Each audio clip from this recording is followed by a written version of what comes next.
નમસ્કાર સૌ દર્શક મિત્રો, આજનો મારો ટોપિક છે દિવાળી. ખાસ કરીને દરેક બહેનોએ આ વિડીયો સાંભળવા લાયક છે, જેથી કરીને સ્કીપ કર્યા વગર જ આખો વિડીયો ધ્યાનથી સાંભળજો. દોસ્તો, આમ તો આ તહેવાર હિન્દુઓનો સૌથી પ્રિય તહેવાર છે, ખાસ કરીને લેડીઝનો. કારણ કે દરેક લેડીઝ દિવાળી પહેલાના 1 મહિનાથી ઘરની સાફ સફાઈ શરૂ કરી દેતી હોય છે. અને ઘણીવાર તો ઘણી લેડીઝ બેદરકારીથી આ છત સાફ કરવાના લીધે કે માળિયા સાફ કરવાના લીધે ટેબલ ઉપર કે સ્ટૂલ ઉપર કે કોઈ પણ જગ્યાથી નીચે પડતી હોય છે અને અચાનક જ પગમાં ફ્રેક્ચર આવે, હાથમાં ફ્રેક્ચર આવે કે માથાના ભાગે પણ ઈજા થતી હોય છે. હવે ત્યારે આ ઘરના પરિવારો કે પોતે ના ઘરના રહે કે ના ઘાટના રહે. અને વળી ઘણી લેડીઝ તો એટલું બધું કામ કરતી હોય ને કે એ દિવાળી આવે ને ત્યાં તો સાવ બીમાર પડી ગઈ હોય, એ દિવાળી મનાવવા લાયક જ ના રહી હોય. હવે દોસ્તો, તમે જ જરા વિચારો કે આવા કામનો શું મતલબ? જે તહેવાર માટે તમે આખા મહિનાથી મહેનત કરો છો અને એ તહેવાર મનાવવાના તમે લાયક પણ નથી, તમે તંદુરસ્ત જ નથી. અને ખાસ કરીને બાળકોને તો વધારે તકલીફ પડે, કારણ કે એમની મમ્મી બીમાર હોય છે. હવે એમને તો ફટાકડા ફોડવાનો, બહાર રખડવાનો, કારણ કે એમને દિવાળીની રજા હોય છે, કેટલો આનંદ હોય છે. હવે આ બધી જ મજા, રજા બધું જ એનું વેસ્ટ જાય છે. તો થોડી સાર સંભાળ, તકેદારી રાખીને તમે કામ કરો ને. આપણે ક્યાં એવા કોઈ કાચા માટીના મકાન છે કે તમારે દિવાલ ઉપર લીપણ ગુપણ કરવા પડે કે કોઈ ભોંય તળિયે તમારે લીપણ ગુપણ કરવા પડે? અરે અત્યારે તો મોટા ભાગના ઘરોમાં એશિયન પેઇન્ટના કલર વાળી જ દિવાલ હોય છે. આમ છતાં પણ લેડીઝ આ દિવાલ ઘસવામાં આખો મહિનો કાઢી નાખે છે. તમે આવું ક્યારેય વિચાર્યું છે કે આટલી સરસ સાફ સુથરી દિવાલ હોય તો પણ આ લેડીઝ શું કરે છે? સતત ઘસ્યા કરશે, ઘસે જ રાખશે, ઘસે જ રાખશે. અરે થોડી કાળજી એવી રાખશો ને તો તમે તો સારી રીતે દિવાળી મનાવી જ શકશો, સાથે સાથે તમારા પરિવાર પણ સુખેથી સરસ દિવાળી મનાવી શકે છે. અને હા, હવે આ સાફ સફાઈની વાત આવી ને એટલે સૌથી અગત્યની વાત મારે એ પણ કરવી છે કે દર વર્ષે દિવાળી આવે ને એટલે લેડીઝ આવું વિચારતી જ હશે કે મારે આ વર્ષે તો નકામી વધારાની વસ્તુઓ બધી જ બહાર કાઢવી છે, જેથી કરીને મારા કબાટમાં જગ્યા થાય. પરંતુ જેવી બહાર કાઢવાનું આવશે ને ત્યારે એ શું કરશે? સૌથી પહેલા તો એ પુસ્તકો કે કોઈ ધાર્મિક ગ્રંથો કે ગમે ત્યાં આડાવડી કોઈ એવી વર્ષ દરમિયાન કોઈ પુસ્તક લીધા હશે ને એમને પહેલા બહાર કાઢશે અને ભંગારમાં જ જવા દેશે. હવે પછી માળિયામાં ચડશે ને ત્યાં હાંડો, ગાગર, ગોરી કે ટાંકી જેવા અનેક એવા વાસણો કે મોટા મોટા તપેલા જેવા અનેક વાસણો પડ્યા હશે. હવે એને ઉપરથી બધા નીચે ઉતારશે, સાફ સફાઈ કરીને પાછા ચડાવી દેશે. હવે એમાં એને એક પણ એવું નહીં લાગે કે આ વસ્તુ મારે કામની નથી. એમને એવું લાગે કે ક્યારેક ને ક્યારેક તો આ વસ્તુ મારે કામ લાગશે જ ને. પણ જરા વિચારો, જૂની પુરાણી ઘરેડ આપણને નીકળતી જ નથી. હવે વર્ષો પહેલા તો પાણીની અછત હતી કે ઘરથી બહાર પાણી ભરવા જવું પડતું હતું, તો આવા વાસણોની જરૂર પડે. પરંતુ અત્યારે તો માટલામાં ડાયરેક્ટ જ હવે નળ આવે છે. તો હવે તમારે આવા વાસણોની શું જરૂર છે આટલી બધી? અને હવે કબાટની વાત આવે.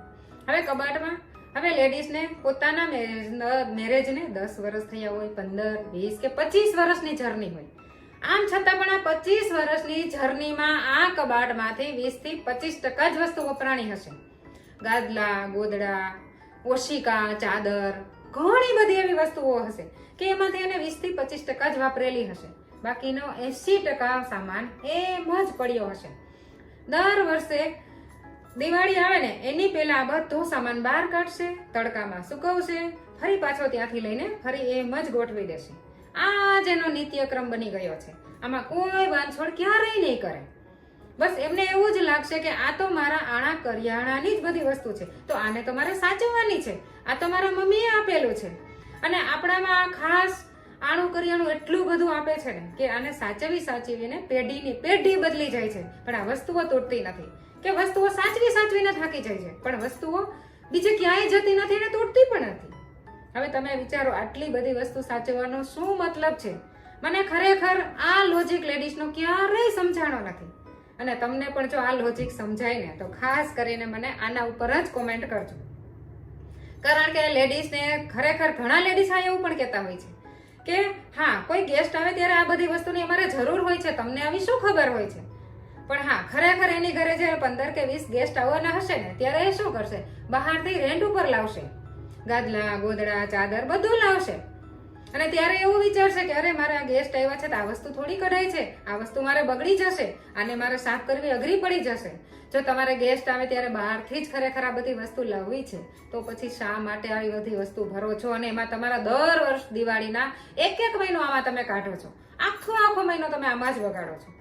અને ખરેખર જે વાંચવા લાયક પુસ્તકો હોય જેમાંથી સતત તમને પોઝિટિવિટી મળતી હોય અને અમુક શાસ્ત્રો એવા પણ હોય કે જે તમારા બાળકોને પણ ઉપયોગી થતા હોય, હવે આવા પુસ્તકો આવા શાસ્ત્રોને તમારે ભંગારમાં આપવા છે એ તમે પસ્તી સમજીને ફેંકી દો છો.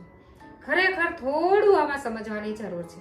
અને હા, સૌથી ખાસ એ આપણે આપણા જ ધર્મ ગ્રંથોની કદર કરતા નથી, આપણે એમની જ કિંમત કરતા નથી. હવે તમે જરા વિચારો કે તમે ક્યારે એવું જાણ્યું છે કે આપણા ઋષિ મુનિઓએ એના પોતાના તપોબળથી આ બધા જ ધર્મ ગ્રંથોનું નિર્માણ કર્યું છે. હવે તમે વિચારો, આપણા આખા જીવનમાં જે પણ મુશ્કેલીઓ આવે છે કે કાંઈ પણ હોય છે એ બધાનું સોલ્યુશન આ ધર્મ ગ્રંથોમાં જ છે.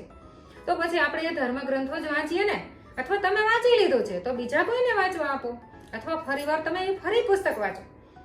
તમે જેટલી વાર આ પુસ્તક વાંચશો ને એમાંથી તમને પોઝિટિવિટી જ મળશે, એમાંથી બીજું કશું ખરાબ નહીં મળે.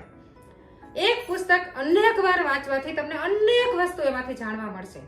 તો પછી આવા પુસ્તકોને થોડી એવી આપણા કબાટમાં જગ્યા રાખવી જોઈએ, કારણ કે એના લીધે આપણા કબાટની શોભા તો વધવાની જ છે, સાથે સાથે આપણા જીવનમાં સુખ શાંતિ પણ ત્યાંથી જ મળે છે. અને હા, જે લોકો આવા પુસ્તકોનું સેવન કરતા હશે ને એમને બીજા કોઈ એવા વ્યસન કરવા નહીં પડે કે એમને ક્યારેય સ્યુસાઇડનો કોઈ એવો વિચાર નહીં આવે, કારણ કે ખરેખર એમના સારા આવા પુસ્તકો છે ને એ જ એમનો સાચો મિત્ર છે. અને આ એનો મિત્ર છે ને એ એમને ક્યારેય દગો નહીં આપે, કારણ કે એનામાં આ સારા બધા મિત્રો છે ને એ સતત પોઝિટિવિટી ભર્યા જ કરશે. એમને આવા કોઈ ખરાબ વિચારો, ખરાબ દુર્ગુણો થવા જ નહીં દે. તો દોસ્તો, આપણે પણ આ દિવાળી ઉપર એક પ્રતિજ્ઞા ખાસ લઈએ કે આપણે આપણા જ ઘરમાં કબાટમાં થોડી એવી જગ્યા પુસ્તકો માટે રાખીએ. ખરેખર આવા ધર્મ ગ્રંથો કે પુસ્તકો ખરેખર સાચવવા જોઈએ, એનું સેવન કરવું જોઈએ અને આપણા બાળકોને પણ આ વાંચનની ટેવ પાડવી જ જોઈએ. તો દોસ્તો, આ મારો વિડીયો બંને એટલો શેર કરીને ગૃહિણીઓને ખાસ કરીને એના એક મહિના જે વેસ્ટ કરે છે ને એમાંથી બહાર લાવીને આવા પુસ્તકો વાંચવાની કે પુસ્તકો વસાવવાની ટેવ પાડવી જોઈએ, અને આ માટે જ એમને વિડીયો શેર કરજો. તો દોસ્તો, ધન્યવાદ. Happy Diwali, happy new year in advance. નવું વર્ષ બધા માટે સારું રહે એવી દિલથી શુભકામના.